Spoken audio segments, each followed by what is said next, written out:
Attorney Laura Anthony, founding partner of Legal & Compliance, a full-service corporate securities and business transactions law firm.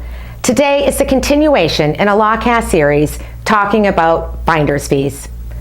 Broker-dealers in general lack an incentive to engage in small private capital raising transactions. In addition to regulatory and liability concerns, the amount of a capital raise by a small and emerging company is often less, say about $5 million, than for a larger company.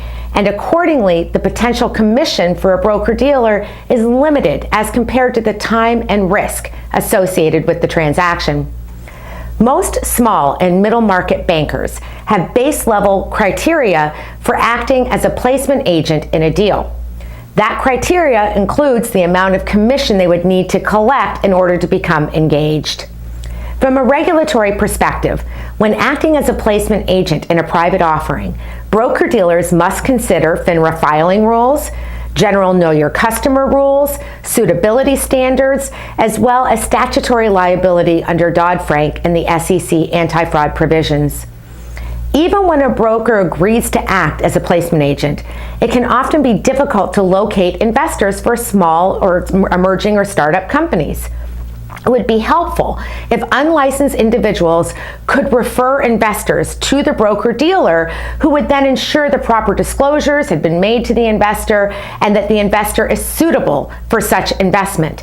However, FINRA Rule 2040 prohibits the payment of transaction-based compensation by member firms to unregistered persons.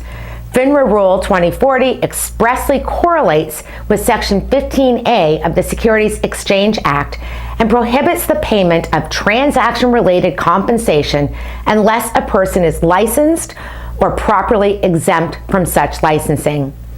Rule 2040 prohibits member firms from directly or indirectly paying any compensation, fees, concessions, discounts, or commissions to 1.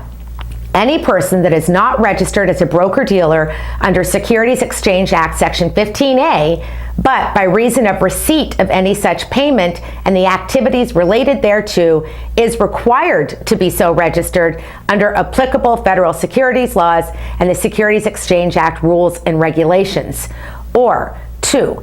Any appropriately registered associated person unless such payment complies with all applicable federal securities laws, FINRA rules, Securities Exchange Act rules, and regulations. FINRA guidance on the rule states that a member firm can rely on published releases, no action letters, or interpretations from the SEC staff in determining when a payment can be made, can seek no SEC no action relief itself, or obtain a legal opinion from an independent, reputable U.S. licensed attorney knowledgeable in the area.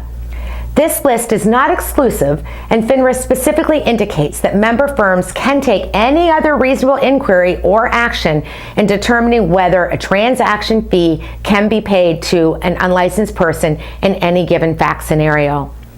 FINRA Rule 2040 specifically allows the payment of finder's fees to unregistered foreign finders where the finder's sole involvement is the initial referral to a member firm of non-U.S. customers and certain conditions are met, including but not limited to the person is not otherwise required to be registered as a broker-dealer in the U.S., the compensation does not violate foreign law, the finder is a foreign national domiciled abroad, the customers are foreign nationals domiciled abroad, the payment of the finder's fee is disclosed to the customer provides written acknowledgement of receipt of the notice related to the payment of the fee, proper records regarding the payments are maintained, and each transaction confirm indicates that the finder's fee is being paid. In other words, finder's fees can generally be paid for Regulation S and 144A transactions, but not for U.S.-based other Reg D transactions. I'm securities attorney Laura Anthony, founding partner of Legal & Compliance and producer of LawCast. Should you have any questions about today's topic, please visit securitieslawblog.com and lawcast.com or contact me directly. Inquiries of a technical nature are always encouraged.